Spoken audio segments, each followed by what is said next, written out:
Am I the a-hole for telling my dad he wasn't going to be walking me down the aisle? Me 28 female and my husband 34 male got married 2 days ago. My mother and stepfather walked me down the aisle. Backstory. My father 48 male and my mother 47 female had me when they were very young. They were both in conflict for the first couple years of my life and my dad ended up leaving us. My mom went through a court case and ended up getting full custody of me, which wasn't that hard as my dad was nowhere to be found. A year after getting custody of me, my mom met my stepdad, 50 male, and fell for him immediately. They dated for a couple years, then eloped. My stepdad legally adopted me and we were one happy family. When I was 15, my mother told me that my birth father had contacted her and was trying to get contact with me. She told me I didn't have to meet him if I didn't want to, but she thought it would be good for me to know my father. I decided to meet with him, and he explained that at the time he was not financially stable enough to take care of me, and it was draining on his mental health, which is the reason for him leaving. I forgave him as he is still my father and I wanted a relationship with him. I started meeting him once a week and started building an okay relationship with him. I still wasn't 100% sure about him, but I wanted to give him a second chance. When I went to university, me and my dad grew out of touch a bit, and I would only see him a couple times a year. But I always had a relationship with him. Skip to 3 months ago, my fiancé proposed to me and I was over the moon. I called my mother and stepdad immediately and told them, and they were ecstatic for me. I asked them at a dinner a week later if they could walk me down the aisle and if my stepdad could give me away. They said yes, and my stepdad was so overjoyed that I thought of him that he even cried when I asked him. A few days later, my dad called me, fuming. I'm just gonna write how the conversation went. Him. How could you not tell me sooner? As your father, I have a right to know first. Do you know how embarrassing it is to know that I found out at the same time as some random friend of your fiancé? Me, I only told a few people. And that was because those people were in the wedding ceremony and therefore needed to find an outfit quicker than the people I sent the invites to. Pause. Him. But I'm walking you down the aisle. I am in the wedding ceremony. Me? My mom and Josh, stepdad, are walking me. Him. You're supposed to be walked by your father, not some tramp your mom found on the street. Me? He's not some tramp. And legally, he is my father. He adopted me while you were God knows where after you left me. He's more of a father than you ever were and ever could be. He hangs up. He responded to the wedding invites with a cannot attend and hasn't spoken to me since. I don't know what to do as I do want him in my life. But should I have just let him walk me down the aisle? Now for the top comments. Not the a-hole. His reaction says everything about him. It's not about you at all. He can't take back those life choices or redo all the missed years. He now sees the consequences and they hurt. That's his problem, not yours. The guy's probably more concerned with how he would look if his daughter rather have her real father walk her down instead of her bio father. Shows what kind of self-centered man he is. Couldn't be bothered staying in touch with his daughter because me. And now he expects to walk her down because he is in her life for some years again. Again, me. Also talking down on the man that raised his daughter, instead of being grateful that the guy actually cared enough about Opie. The man only cares about himself.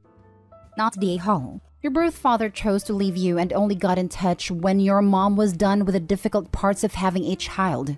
Your stepdad is your family. He raised you. Of course you want him to walk you down the aisle. Agreed. I have a cousin who justified leaving his wife and infant daughter with similar logic. The financial pressure was too much and messing with his mental health. He treated his family like a gym membership he couldn't afford and just canceled it. This cousin is the most obvious narcissist I know. I know a few who I think are more toxic/dangerous but less obvious about it. So it's no surprise Opie's dad is a self-centered a-hole. He prioritized himself above his family when he left them and he obviously has not changed since. Next story is titled, Am I the a-hole for saying that my sister will always be a priority and I'd put her on the same level as my own kids? I, 34 male, have a sister Caitlin, 21 female. We have a decent age gap. We're technically half-siblings but never used the term.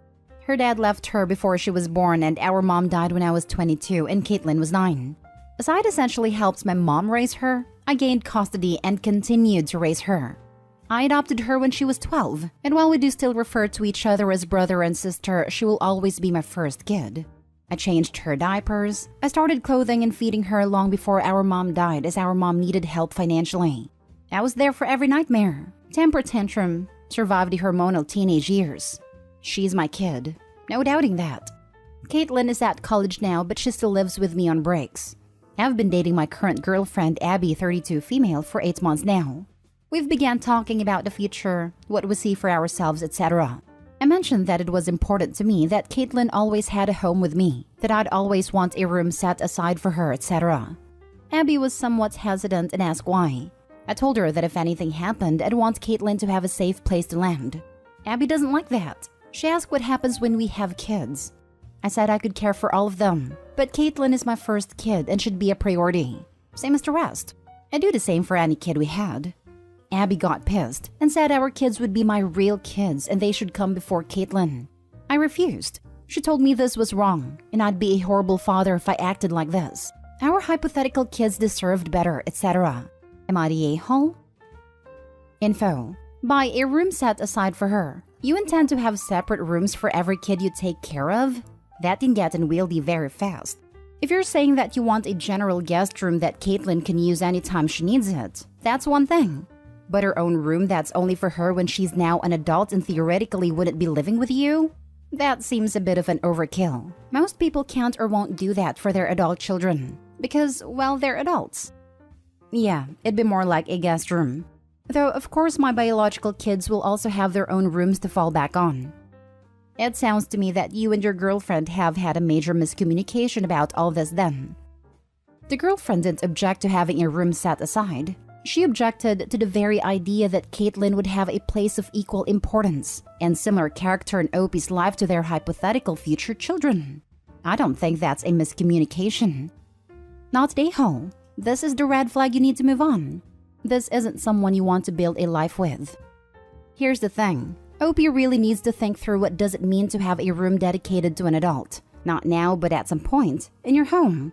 I understand the desire to make sure she always has somewhere to go. But buying a 3-bedroom home is different from buying a 4 or 5 depending on kids and life in general. Many people use bedrooms as offices. At some point, there has to be some sort of reasonable balance and expectation that little sister is responsible for and can manage her own life. I'm still going with the not a-hole because of the whole real kids thing. Particularly in an 8-month relationship. It screams no compassion. However, I still think Opie needs to think more broadly and longer term. Lots of people have guest rooms though. Mine also doubles as a crafting room, etc. But if my adult kid needs it, it will always be theirs. Having a room that can become their space doesn't always look like a dedicated room. Next story. Am I the a-hole for taking back my offer to help with my friend's wedding? Last year, my friend Jess, 35 female, finally got engaged to the man she's been dating for the past 15 years. We live in a high cost of living city and Jess's finances have always been very tight. Her wedding budget was $5,000. It's workable since she works in catering and has connections, and her fiancé's family has a house with a big yard. I offered to take pictures for free. I'm an amateur photographer with a basic gear and a background in photojournalism. I'm not going to be hired to shoot for Martha Stewart's weddings, but I would have provided some nice pictures. Jess turned me down, citing my lack of a wedding portfolio. I thought that maybe she or her fiancé had access to someone with more experience, and I ignored her unusually snotty tone when she said thanks but no thanks. Fast forward to last Thursday. Jess calls me in tears because she does not have a photographer. Neither she nor her fiancé know anyone else, and she doesn't want to count on guests' camera photos. She asked if I can take pictures. I was more than happy to do so at the wedding and reception, but she wanted me to shoot the whole day. Her getting ready, traveling to the venue, the wedding ceremony, and her fiancé leaving the reception. I said I had other commitments that morning, but reiterated that I could show up an hour before the wedding to get some before shots and take photos at the ceremony and reception, including the usual post photos, family, wedding party, etc. She said I could either take photos for the entire day or not bother even coming to the wedding as a guest. She got married this past Saturday and I wasn't there. Am I the a-hole? Now for the top comments. Not the a-hole. She just wanted to use you as a last resort. She didn't consider your feelings or life at all. I don't think Jess is a friend to you. Not the a-hole. You know now where you stand. Do the whole day for free or not at all. Wow. Congratulations for standing up for yourself. Just think of the lack of gratitude and criticism of the pictures you would have taken. You dodged a bullet. I'm so sorry. Huge bullet dodged. Sounds like this was a pretty poorly organized event given that bride was scrambling for something as important as a photographer last minute. Bet there were similar problems with the food and drinks given the low budget and poor planning. Opie saved herself time and gift money by not going to this miserable wedding. I don't think there even was another photographer. The bride probably planned on doing this all along to get free emergency photography from someone who had spent time and money investing in it. Reddit may have skewed my viewpoint though, not the a-hole. Let me see if I understand this correctly. So you offered to do her whole wedding for free and she said no, only to call last minute and demand you come and work a full day. Worst yet, when you offered to do your best, she rescinds the invitation to the wedding because your insanely free offer isn't good enough? Yeah, this isn't an AITA question. This is a why the heck was this person considered a friend to begin with question. Not the a-hole and please get better friends. You seem like you deserve some great ones. This is honestly the one moment of a-holery in all of our years of friendship. You know how stuff like this happens, and when you think back you realize, oh yeah, there was also that time, and that time too. There wasn't any of that in our history. Until now, she's been a thoughtful, kind, and a good friend. So it's easy to think the stress might have gotten to her. Well, you're the only one who can decide how important it is to keep her in your life. If it were me and we were really good friends, I'd give her a couple weeks and reach out for lunch. Talk about what happened and how it hurt you. And what's worse is that because of it, you didn't get to share that day with her. See how she responds. But she owes you a huge apology. She might come to her senses and reach out, and she might not. Or she might be too ashamed to reach out. But again, it's really up to you how much you want to put into salvaging the friendship. You're certainly not the a-hole, and you're the one who's been wronged here. I think I'll give this 2 weeks.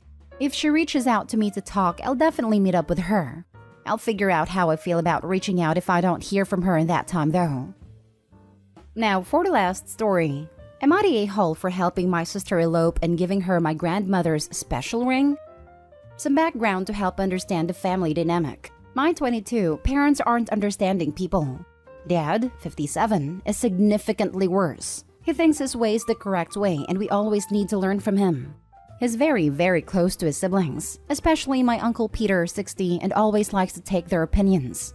I have a sister, Laura, 28. She's amazing, but kind of soft and gets emotional pretty easy. Growing up, my parents were manipulative and borderline emotionally abusive towards her. And I think she also tried to shelter me in a way, so my experiences growing up were quite different from hers. I thought she was just a drama queen and didn't realize until I got older. I'd say mom has changed and tries to be supportive now, but dad's still good old dad. Me and Laura are close, but she's not as close to our parents, especially dad, but she still talks to them. My grams, dad's mom, gave me a ring as a gift for my 18th, which granddad had gifted her a long time back. It's not worth a lot, but definitely a special piece. Okay, now to the issue at hand. A couple years back, Laura went on a date or two with a guy Harry, 30 I think, but nothing came of it. Fast forward to now, it turns out this guy Harry is from a very upper-class family, and Uncle Peter is friends with his dad.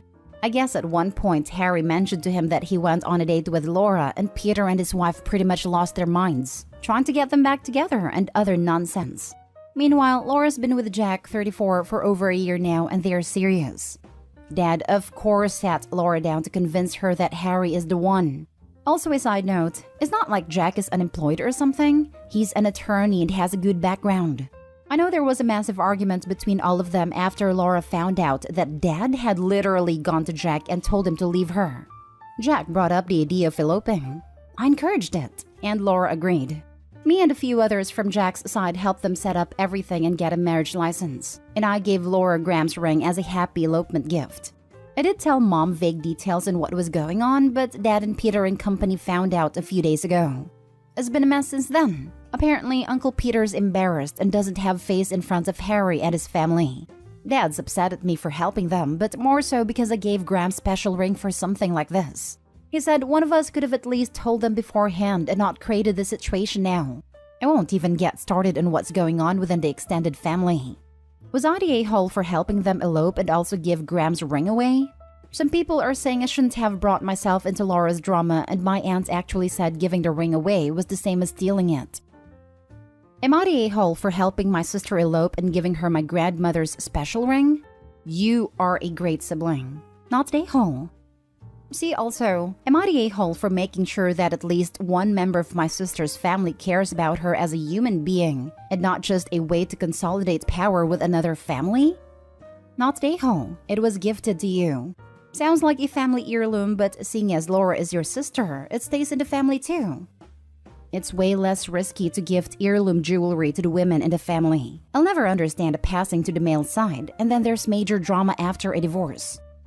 It's also the tradition for a reason. Women were gifted jewelry as a way to run if they needed to. Until recently, jewelry didn't go down in value after it was purchased like modern engagement rings. Women were given jewels because they are light, transportable, and generally considered one of the few things that actually belonged to her.